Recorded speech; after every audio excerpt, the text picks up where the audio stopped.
Liebe Angehörige der FAU, liebe Studierende, meine sehr verehrten Damen und Herren, Maskenskandal, Impfkrise, Testmangel, Inzidenzwert, Chaos. Die Corona-Pandemie geht nun ins zweite Jahr und die deutsche Politik gibt im Krisenmanagement derzeit keine gute Figur ab. Warum das so ist und welche Folgen auf uns zukommen, darüber möchte ich heute mit meinem Gast sprechen. Professor Dr. Roland Sturm ist an der FAU Leiter des Lehrstuhls für deutsche und vergleichende Politikwissenschaft, Europaforschung und politische Ökonomie. Herzlich willkommen, Herr Kollege Sturm. Wie geht es Ihnen?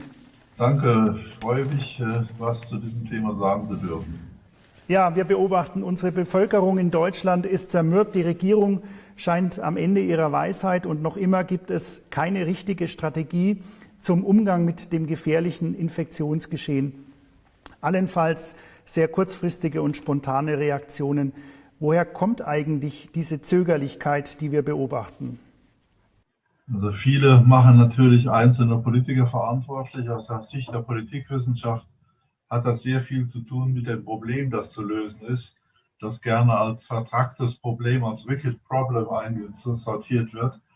Es geht einfach darum, dass die Politik nicht mit ihren üblichen Lösungen weit kommt. Also das Problem zu ignorieren geht nicht. Das wird ja oft gemacht in der Politik, dass Probleme einfach ignoriert werden. Es geht auch nicht, das Problem später zu lösen. Auch da haben wir ja jetzt bei der Klimakrise 2030, 2050 und sonst, das kann man bei der Pandemie halt nicht machen. Und man kann auch keinen Kompromiss mit dem Virus schließen, nicht? Also das Virus ist für Kompromisse nicht zugänglich und das ist das Übliche, was die Politik kann und versucht, auch untereinander. Aber das bedeutet eben, dass das Ganze nach außen zögerlich erscheint und verstärkt wird das auch dadurch, auch durch die Medien, die jetzt inzwischen sind wir im Zeitalter des Sofortismus, es muss sofort entschieden werden und das geht halt bei dem Virus nicht, das verschwindet nicht sofort, auch wenn man es gerne möchte. Jetzt schauen wir uns mal die Maßnahmen an mit Lockdowns, die keine sind, Schulöffnungen und auch langem Widerstand gegen eine Homeoffice-Pflicht bei hohen Infektionszahlen. Damit hat doch die deutsche Politik einen Weg gewählt, der das Wachstum der Wirtschaft über das Grundrecht des Einzelnen auf Leben und körperliche Unversehrtheit stellt. Dient aus Ihrer Sicht dieses Vorgehen tatsächlich noch dem Wohl des Volkes, dem sich viele gewählte Politikerinnen und Politiker in ihrem Amtseid natürlich auch verpflichtet haben? Ich glaube, die Politik hat nie so grundsätzlich nachgedacht über das Wohl des Volkes, sondern immer über das Machbare. Und da werden ja auch von außen Virologen und Ähnlichen Tipps gegeben, was zu tun wäre. Und in der allgemeinen Hilflosigkeit hängt man sich da dran. Ob das nun immer die beste Lösung ist, da kann man sich darüber streiten. Also wenn Sie Großbritannien anschauen, da hat man am Anfang gesagt, ist alles wurscht, das wird sich schon geben. Man hat dafür viel mehr Tote als in Deutschland. Und jetzt hat man plötzlich auf Impfen gestellt, auch ad hoc und da sehr viel geimpft und das ist jetzt erfolgreich. Also das ist mehr experimentelle Politik als planende Politik. Insofern ist es schwierig, schon vom Amtseid auszugehen. Ja, uns Wissenschaftlerinnen und Wissenschaftler kommt natürlich auch in der Pandemie jetzt eine ganz wichtige Rolle zu. Und anfangs hat die Politik ja auch sich sehr eng mit der Wissenschaft abgestimmt. Im Fortschreiten der Pandemie, so ist unser Eindruck, hört die Politik zunehmend weniger auf Wissenschaftlerinnen und Wissenschaftler. Ja, wenn man sich anschaut, die gefährlichen Virusvarianten, die jetzt auch in der Wissenschaft diskutiert werden, oder das Thema exponentielles Wachstum oder auch die ganze Problematik rund um das Infektionsgeschehen der Kinder, ja, der Jugendlichen, die ja auch als Infektionsherd wahrgenommen werden. Wie erklären Sie sich das, dass die Wissenschaft die Politik an dieser Stelle nicht erreicht? Sie können noch als aktuelles Beispiel die Niederlande hinzufügen, die höhere Inzidenzwerte wie wir haben und jetzt im Augenblick alles geöffnet haben. Und gegen den Widerstand der Kliniken im Lande und so weiter. Und der Punkt ist nicht der, und das hat Herr Rutte, der niederländische Ministerpräsident, ja gesagt, die Bevölkerung will das. Und die Politik ist zum Teil bereit, diesem Wunsch zu folgen gegen besseres Wissen. auch weil man beweisen will, dass man handlungsfähig ist. Diese Handlungsfähigkeit ist eigentlich nicht da, wenn das Virusgeschehen so groß ist. Man müsste auf die Wissenschaft hören, aber dann müsste man ja quasi sagen, wir sind unfähig, wir können nichts tun. Und das kann kein Politiker sagen. Er kann immer was tun, auch wenn er das Falsche tut. Was derzeit auch sehr stark diskutiert wird, ist das Thema Föderalismus. Der Föderalismus hat sich ja bei der Pandemiebekämpfung, soweit ich es sehen kann und lesen kann, als Hemmschuh erwiesen. Sind trotz gemeinsamer Beschlüsse der Ministerpräsidentinnen und Ministerpräsidenten einige Länder ja sogar jetzt in eigene Strukturen eingestiegen und haben eigene Wege eingeschlagen. Es gibt sehr umstrittene Lockerungen. Sie haben ja auch gerade die Niederlande erwähnt.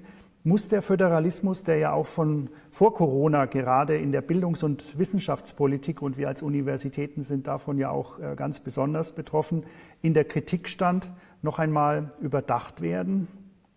Naja, zuerst mal müssten man in Deutschland kapieren, was Föderalismus eigentlich heißt. Nicht? Also das Problem ist schlicht, dass der Föderalismus verantwortlich gemacht für Fehler oder Nichtleistungen. Man hat das Nachbarland Frankreich, wo man sehen kann, dass ein Zentralstaat noch stärker versagt, als das in Deutschland der Fall war. Also der Föderalismus ist kein Allheilmittel, er ist auch nie gelebt worden, richtig in Deutschland. Dann wäre Föderalismus heißt Vielfalt in der Einheit. Und wir machen immer nur Einheit und wollen alles gleich haben. Dazu braucht man keinen Föderalismus. Und wir sind ein Land, das föderal heißt, aber keine Föderalisten hat. Die Föderalisten sind bei uns der Meinung, alles soll zentralistisch funktionieren. Und das ist eben kein Föderalismus. Wir wären daran gewöhnt, an Vielfalt und Unterschiedlichkeit, hätten wir früher den Föderalismus gelebt. Und jetzt plötzlich taucht so ein bisschen, Ministerpräsidentenkonferenz ist ja nur ein ganz, ganz kleiner Aspekt des Föderalismus, taucht hier jetzt ein bisschen Variation auf und schon gehen alle in die Knie und sagen, das geht so nicht. Ja. Also wir werden das Problem nicht lösen, wenn wir den Föderalismus beschimpfen. Das geht am leichtesten, weil da keiner sich dafür einsetzt und kein Wähler sich beleidigt fühlt. Aber es ist trotzdem sinnlos, aus meiner Sicht. Sie haben einen wichtigen Punkt angesprochen, die Ministerpräsidentenkonferenz. Die steht ja auch durchaus in der Kritik. Wegen der Corona-Pandemie haben die Bundesregierung und die Regierungen der Bundesländer ja auch einige neue Regelungen in Kraft gesetzt und neue Gesetze beschlossen. Und die Grundrechte wurden dadurch eingeschränkt. Und das ist das, was hier besonders kritisiert wird, das Parlament wurde dabei nicht ausreichend eingebunden. Rechtfertigen aus Ihrer Sicht außergewöhnliche Zeiten wie die Zeiten der Pandemie außergewöhnliche Maßnahmen? Ja, alle sind sich einig, dass Ad-hoc-Maßnahmen immer nötig sind, zumal wenn man den Gegner sozusagen, das Virus gar nicht kennt und die Folgen nicht kennt und die Mutanten nicht kennt. Es wird ja im Augenblick parlamentarisch nachgeholt, aber ich meine, kein Virus wird sich um einen Parlamentsbeschluss kümmern. Also es wird nicht das Problem, es wird vielleicht ein Demokratieproblem erleichtern, aber es wird natürlich nicht die Pandemie, was ja den meisten Menschen mehr auf den Nägeln brennt, die Pandemie nicht beseitigen. Die Unzufriedenheit bei den Menschen ist ja groß und die Einschränkungen, mit denen die Pandemie einhergeht, führt dazu, dass wir sehr viele Protestdemonstrationen haben. Und wir beobachten auch, dass sich hier die legitimen Interessen mit Nazis, Querdenkern und anderen Gruppen mischen. Und im Rahmen dieser Demonstrationen wird ja auch nicht selten gegen die Gesetze verstoßen. Die Polizei zeigt sich gegenüber dieser Verstöße meist aus unserer Sicht überraschend tolerant. Wie erklären Sie sich das? Das ist doch ein polizeistrategisches Problem, wenn man plötzlich viel mehr Demonstranten hat, als man geglaubt hat und man glaubt an Deeskalation, würde bedeuten, man soll sich nicht einmischen, damit nicht noch mehr passiert. Das ist allerdings aus meiner Sicht eine falsch verstandene Toleranz, denn Sie können nicht Leute verbieten, zur Beerdigung zu gehen und zu Verwandten besuchen und Ähnliches, wenn Sie gleichzeitig hier Zehntausende irgendwie auf dem Festplatz irgendwelche Tänze aufführen lassen, ohne Maske und ohne Abstand. Das delegitimiert das, was normale Bürger machen müssen, nicht? Und trägt noch mehr dazu bei, dass die Leute sagen, was soll denn eigentlich diese nächste Regelung? Und der Legitimationsbedarf wächst, je mehr man diese Freiräume erlaubt. Ich meine, auch die Unzufriedenheit wächst, aber nicht alle, die unzufrieden sind, machen das im Rahmen von Corona-Protesten deutlich. Wir haben ein Wahljahr, in wenigen Monaten sind Bundestagswahlen. Glauben Sie, dass Protest- und Kleinparteien von der aktuellen Lage profitieren werden? Also wir hatten ja schon die Landtagswahlen in Baden-Württemberg und Rheinland-Pfalz und auch was die Umfragen sagen, also die AfD wird mit ihrer Strategie nicht sehr weit kommen. Natürlich gibt es da einen inzwischen doch fest gefestigten Teil der Wähler, die sie wieder ins Parlament bringen wird, aber nicht mehr mit den Zahlen, die sie vorher hatte. Der Protest, wenn er ernst genommen wird, nimmt zwei Wege. Das eine ist, die Wahlbeteiligung sinkt wieder. Ist eigentlich, seit die AfD antrat, wieder gestiegen, aber jetzt sinkt sie wieder.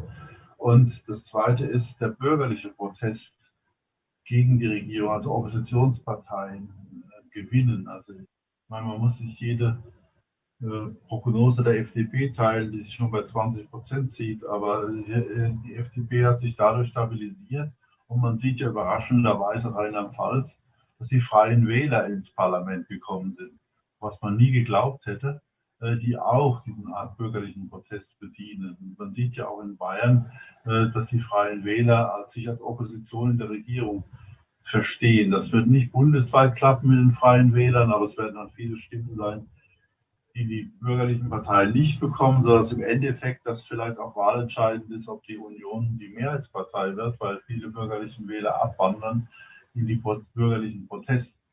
Und Laschets Strategie zu sagen, Union und FDP reicht aus, das muss man jetzt mal sehen.